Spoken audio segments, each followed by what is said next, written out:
കൊച്ചേട്ടന്റെ കത്ത്. Peer group എന്ന വ്യാജ ദൈവം.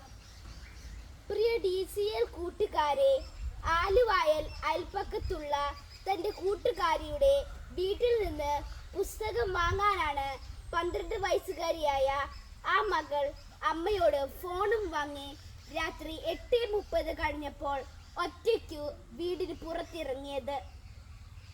എന്നാൽ അവൾ കൂട്ടുകാരിയുടെ വീട്ടിലും എത്തിയില്ല, അമ്മയുടെ അരികിലും എത്തിയില്ല. ആദ്യ കയറിയ അമ്മ വിവരം പോലീസിൽ അറിയിക്കുന്നു. സമർത്ഥരായ ആലുവ പോലീസ് കേസ് അന്വേഷിക്കുന്നു. കുട്ടിയുടെ കയ്യിലുള്ള അമ്മയുടെ ഫോൺ ലൊക്കേഷൻ നോക്കിയപ്പോൾ സ്ഥലം കാസർഗോഡ്. ഒറ്റയ്ക്ക് കുട്ടി ആ സമയം കൊണ്ട് കാസർഗോഡ് എത്തില്ല എന്നറിയാവുന്ന പോലീസിനോട് അമ്മ പറഞ്ഞു. കൊച്ചിന് ഇൻസ്റ്റഗ്രാം അക്കൗണ്ട് ഉണ്ട്. 12 വയസ്സുകാരിയുടെ ഇൻസ്റ്റഗ്രാം പരിശോധിച്ച പോലീസ് ഞെട്ടി. ചെറായി ബീച്ചിൽ ഐസ്ക്രീം കച്ചവടം നടത്തുന്ന 26 വയസ്സുള്ള കൊല്ലംകാരനുമായി 12കാരിയുടെ ചാറ്റിംഗ് കണ്ട പോലീസ് പോലും അന്തം വിട്ടു.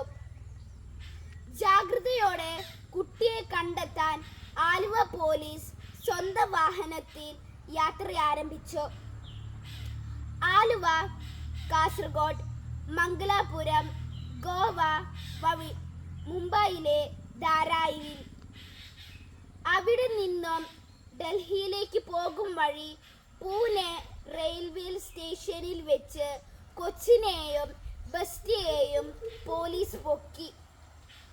കൊച്ചിന്റെ ഇൻസ്റ്റയിലെ ബസ്റ്റിക്ക് പോസ്കോ കേസിൽ അറസ്റ്റും റിമാൻഡും. ബാലതലമുറയുടെ സുരക്ഷിതത്തെ പറ്റി സുബോധത്തോടെ ചിന്തിക്കുന്ന പല വിദേശ രാജ്യങ്ങളും 16 വയസ്സിനു താഴെയുള്ള കുട്ടികൾക്ക് സോഷ്യൽ മീഡിയ നിരോധിച്ചു കഴിഞ്ഞു. Australia, Brazil, UK, Indonesia, Malaysia തുടങ്ങിയ രാജ്യങ്ങൾ 2025 മുതൽ കുട്ടികളുടെ ഓൺലൈൻ ഉപയോഗം, സ്ക്രീൻ ടൈം, സോഷ്യൽ മീഡിയ അക്കൗണ്ടുകൾ എന്നിവ പരിശോധിക്കുകയും നിരോധിക്കുകയും ചെയ്തു കഴിഞ്ഞു. ആ രാജ്യങ്ങളെല്ലാം ബുദ്ധിവികാസം പ്രാപിക്കാത്തവരാണോ? ശാസ്ത്രീയ പുരോഗതിയെ അംഗീകരിക്കാത്തവരാണോ? അല്ല, പുരോഗതിയുടെയും വികസനത്തിൻ്റെയും ഒന്നാം നിരയിലുള്ള രാജ്യങ്ങളാണ് കുട്ടികൾക്ക് സോഷ്യൽ മീഡിയ നിരോധിച്ചത്. പ്രിയ കൂട്ടുകാരെ, ഈ അടുത്ത കാലത്തെ ചില കൂട്ടുകാരുടെ സ്വഭാവവും പെരുമാറ്റവും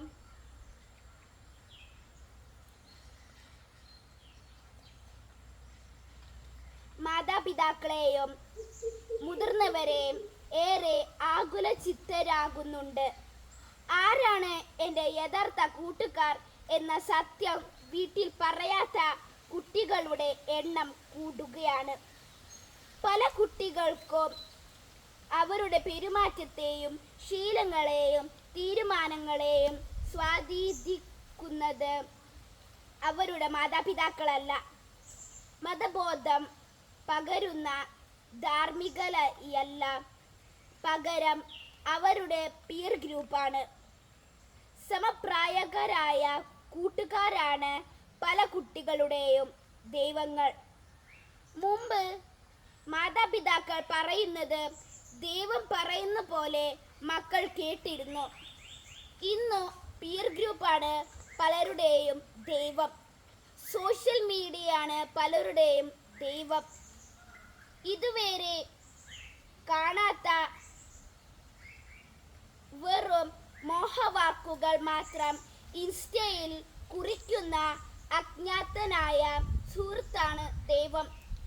മക്കളെ കൺമുൻപിൽ കാണുന്ന മാതാപിതാക്കളെയും സഹോദരങ്ങളെയും ഗുരുഭൂതരങ്ങളെയും അവഗണിച്ചിട്ട് മറഞ്ഞിരിക്കുന്ന വ്യാജ സ്നേഹിതരെ വിശ്വസിച്ചാൽ മക്കൾക്ക് വഴി തെറ്റും എന്ന് തീർച്ച. ചെറുപ്പം തന്നെയാണ് മക്കളെ. ചെറുപ്പം ഒരിക്കലും വലുപ്പമാവില്ല. മാതാപിതാക്കൾക്ക് നിങ്ങൾ ആഗ്രഹിക്കുന്ന പോലെ വളർത്തണോ, അതോ നിങ്ങളുടെ നന്മയ്ക്കായി വളർത്തണോ? അവരുടെ ജീവിത പാഠങ്ങൾക്ക് ഒരു വിലയുണ്ടാമില്ല. തഴച്ചു വളരുന്ന പല ചില്ലകളുടെ പിഴച്ചു വളരുന്നുമെന്ന് നല്ല കൃഷിക്കാരന് അറിയാം. നല്ല കൃഷിക്കാരൻ ചില്ലകളുടെ ചൊല്ലുകൾക്കനുസരിച്ചല്ല പ്രവർത്തിക്കേണ്ടത്. ഫലം കായ്ക്കാത്ത ചില്ലകൾ വെട്ടി ദൂരെ എറിയണം. അതുപോലെ മക്കളുടെ പല ചീത്ത ശീലങ്ങളും ഉപേക്ഷിക്കാൻ മാതാപിതാക്കൾ പറയുമ്പോൾ മക്കൾ അവ ഉപേക്ഷിക്കണം.